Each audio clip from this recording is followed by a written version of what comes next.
So today is Thursday, November 20th. I am gone today on a trip up to Salt Lake. I am currently writing the end of level test for next year's sophomores. So that's why I'm gone today. I'm gone up there with Mrs. H and Mr. Quilter. So today is actually a super important day for you guys. So I really need you to lock in and get your work done. And if you don't, you are going to really struggle on this test. Your test will be next class, Monday, November 24th, I believe. So make sure you do this today. It's going to start on page 25, and you're going to be doing 25 to the end of the packet. These are super important because they're going to be identical to what your test looks like. All of your test questions are going to look like this, except that one on page 7, that graph I had to circle, and the question on single, double, and triple bonds. So the graph, single, double, and triple bonds, and these multi-part questions that you see on the front of your packet. It's going to look exactly like that, and that's what we're practicing today. So it's really important that you get it done. I will be checking these at the beginning of class before you take the test, so make sure you get it done. Okay, let's dive in. First, we got to draw the Lewis structure. So I already did it to make the key, but I'm going to do it again. So we have BE. BE goes in the center. CL's on the outsides for symmetry purposes. If we look at our periodic table, BE is in column 2, so it has 2 valence electrons. So I'm going to draw 1, 2. Cl is in column 17, so it's going to have 7 valence electrons. So we're going to do 1, 2, 3, 4, 5, 6, 7. I'm going to turn that into a bond. Then 1, 2, 3, 4, 5, 6, 7. Turn that one into a bond. Okay, so we have our Lewis structure. Next, we find the electronegativity difference. I will have an electronegativity reference sheet for you to reference. We have 3.16 and 1.57. We grab those numbers and subtract them. Remember, that is the bottom number on your electronegativity sheet. And we get 1.59. Remember, anything 0.4 to 1.7 is going to be polar. So that means that is very, very, very polar. Okay. Come on. Focus. Focus, dude. Thank you. Okay. Next, we need to use the model kit to build a 3D model of our molecule. So I'm going to find the little guy that has 2 holes. I'm going to look.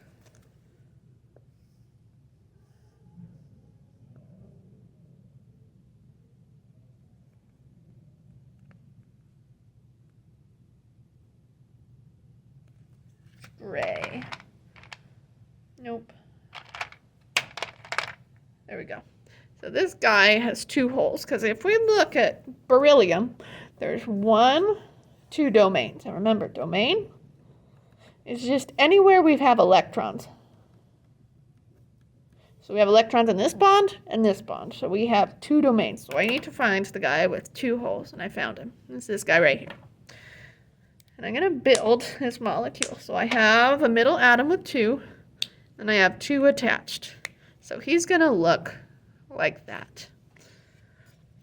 This X formula, I have 1 in the center, A. You'll always just have 1 A. I have 2 bonds, so it's A, X, 2, and we don't have an E at all. There are no lone pairs of electrons on this thing. This Vesper shape name, remember, you can use the Vesper sheet on your test. So make sure you have it from Friday. Make sure it's filled out. If not, make sure you come either copy mine or copy a friend's before the test. If you come here on test day and ask to copy it unless it's before school, you're going to be out of luck. So we're looking for AX2 or 2 bonds, no lone pairs. So let's go to total domains, 2. 2 bonds, no lone pairs. It's linear according to this.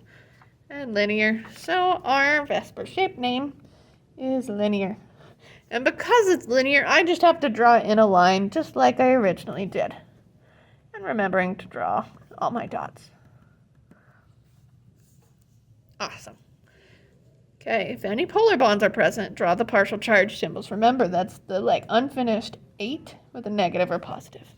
Remember, the negative goes by the higher electronegative atom, and the positive goes by the lower electronegative atom. So let's take a look at our electronegativity values again. We had 3.16, which was Cl, and 1.57, which was Be. So Be is going to be our partial positive there, and Cl's are going to be our partial negative. So we're going to have two arrows pointing out and away from the Be. Okay, so now that we have that labeled, let's think. And you should have done that in class and learned all about it last time. Molecule polarity. Bond polarity we learned about 2 weeks ago. Now we're going to get into molecule polarity you learned last time. So we did that. E, symmetrical or asymmetrical? Well, if we look at this, it is, and if I cut it in half, it'd be the same on both sides, and these arrows are both pointing the same way. So if I cut them in half, the arrows would still be pointing those same opposite ways. So that is very symmetrical. Okay, so we have a symmetrical molecule that's pulling different ways. Is the molecule as a whole polar or nonpolar? So remember, snap. Symmetrical is nonpolar. Asymmetrical is polar. So if this is symmetrical, that means this molecule as a whole is nonpolar. Okay. I'm going to do one more with you to make sure you understand how to go through it, and then you're going to do the rest on your own.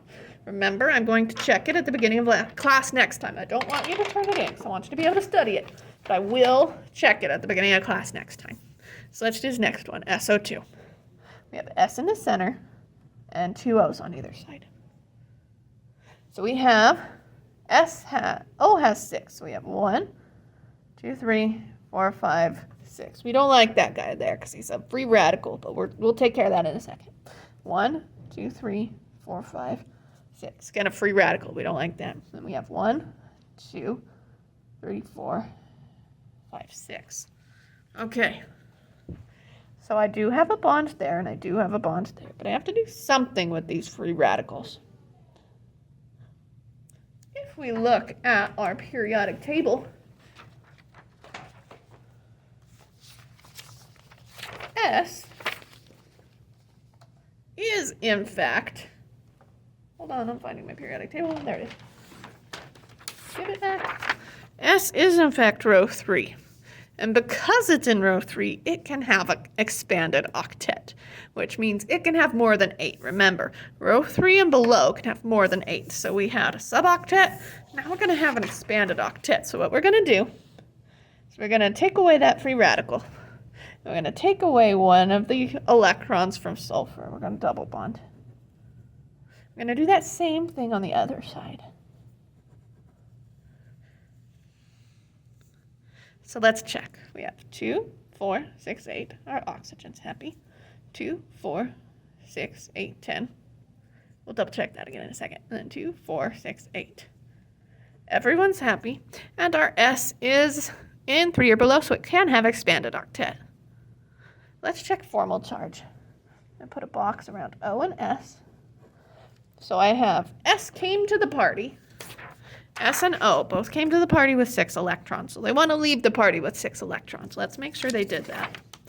We have 1, 2, 3, 4, 5, 6. So this O has a charge of 0. It's doing great. 1, 2, 3, 4, 5, 6. That S has a charge of 0. It's doing great. 1, 2, 3, 4, 5. And that O has a charge of 0. So this is the correct Lewis structure. I'll draw it again just to be clearer. That is the correct Lewis structure. Okay, electronegativity differences. We got to go back to our electronegativity sheet. We have S 2.58 and O 3.44. So we have 3.44 minus 2.58. Let's see what we get. 3.44 minus 2.58. 0.86. Is that between 0.4 and 1.7? Yep, so this bond is a polar bond. Okay, So let's make this one. How many domains do we have? We have one. So remember, the double bond is in that same area, so it only counts as one domain. So you have one domain, two domain, and lone pairs count. So we have 3 domains. So I need to find a guy in my model kit that has 3 holes for 3 domains. Oh, he's right on top. Look at that. Okay. So this one's not quite right, though. I have 2 bonds. Remember, each one is just a bonding domain. So I do have 2 bonding domains. Even though these are double bonds, we don't really have a great way to show double bonds with model kits, unfortunately. That's a downside of model kits. So we have 1, 2 bonds, but this top one shouldn't be a bond, so I'm going to take it off. And this is what this molecule should look like. SO2 here. Okay. Now let's determine the Axe formula for that. We have 1 central atom, so you always have 1 central atom, so that's always A. We have 2 bonds, so it's X2. And right here where there's empty space, we actually have a lone pair. I'm not sure if we have paddles in your kits. I don't think we do, but you can represent that with a paddle if you have that. That's a lone pair. So that lone pair is taking up space, which is why it bends these 2 down. So it's going to be AX2E. Let's look and see what that is. So we have 3 total domains. We have 2 bonding and 1 lone pair. And look, it's that exact example. So this is going to be trigonal planar and bent. So the Vesper shape is going to be bent. Okay. I've turned it the wrong way. And then the 3D shape for bent, we just got to bend it. We don't have to draw any fancy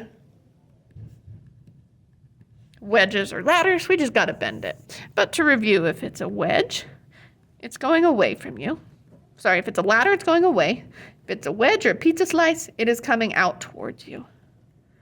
So if I held it like this for some odd reason, I would draw this one as a wedge and that one as a staircase. Awesome. If any ball or bonds are present, draw the partial charge symbols and dipole arrows. Okay, so if we look again, S was 2.58 and O was 3.44. So S was lower, so it's going to be partially positive, and our O's are going to be partially negative. That means we're going to have arrows pulling down towards the O's. This is a little tricky. Is this symmetrical? Well, have you ever done that machine in the weight room that has this little shape and you hold on to it like this? If we pull that weight machine moves, right? So these electrons it looks like we could split it in half and it would be symmetrical, but it actually wouldn't because of that guy right there. Because of the way it's shaped, these electrons are actually pulling down, just like you would on that weight machine. You would grab that and you'd pull it down. I hope you know what I'm talking about, because I don't know the name of that weight machine, but it has the little ball with the other little balls on it, and they're strings, and you pull it down. That's exactly what this guy's doing. So because of that, this guy is actually asymmetrical. And remember SNAP, symmetrical, nonpolar, asymmetrical is polar. So because this is asymmetrical, this molecule is very polar. Okay, guys, what you're going to do now is you're going to take the time to finish this. My key is available to you to double check, but please just don't copy it, because if you do, you will be completely lost on the test. I will do one single one of these with you before the test, so keep that in mind and put a star next to the one you'd like me to do. And if you have any questions, please come see me anytime Friday. I will be back Friday, or before school on Monday. I'm happy to help you. Or email me. My email is available on the school website. And have a great Thursday, guys. Have a great weekend. I'll see you on Monday.